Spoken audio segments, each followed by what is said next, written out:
Hello మామ. మళ్ళీ చెన్నై నుంచి ఇంటికైతే వెళ్తున్నాను.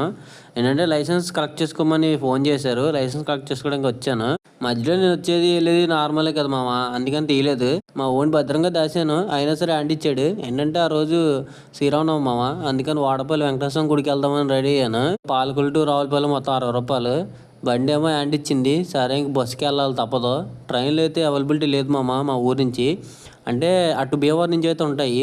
ఈడేమో గోదావరి పక్కన నుంచి తీసుకెళ్ళాడు. ఏంటంటే బ్రిడ్జ్ పైన రిపేర్ వర్క్ జరుగుతుంది మామ, అందుకని పక్కన తీసుకెళ్ళాడు. సరే ఇటు బస్సు లేదు, ఆకలి వేస్తుందని చెప్పి బయటకు వచ్చి టిఫిన్ చేశాను. ఓ దోశ ఇడ్లీ ఆర్డర్ పెట్టాను మామ, వచ్చేసింది, తినేసాను. ఇంక సరే ఎలాగో బస్సు లేదు కదా అని ఆటోకి అయితే వెళ్ళిపోయాను. 30 రూపాయలు అయింది. జస్ట్ 8 కిలోమీటర్స్ మామ. అయితే కాలు కడుక్కుందామని గోదావరి దగ్గరికి వచ్చాను. ఇది దొంగపాయ అంట, నీళ్ళే లేవు. తర్వాత దర్శనం చేసుకోవడానికి లోపలికి అయితే వెళ్ళాం మామ. ఏంటంటే ఇక్కడ దాకా ఫోన్ వెళ్ళవు, ఇక్కడ నుంచి లేదు లోపలికి. ఫోన్ అయితే బిల్లు దగ్గర కౌంటర్లో ఇచ్చేసాం. సరే దర్శనం అయితే మొత్తానికి బాగా జరిగింది మామ. బయటకు వచ్చి దేవుడి ప్రసాదం అయితే తిన్నాను. మళ్ళీ రావులపాలెం అయితే రిటర్న్ అయిపోయాం మామ. దర్శనం అయితే ఆ స్వామి చాలా బాగా జరిగింది. మళ్ళీ రావులపాలెం వచ్చాను. మా అమ్మ ఏమో 30 రూపాయలకి పూలు తీసుకోమంది. 30 రూపాయలు తీసుకుంటే అన్ని ఇచ్చాడు చూడండి. మొత్తానికి బస్సు అయితే ఎక్కేసాను. మా ఓడి పడుకున్నాడు. ఉంటాం మామ.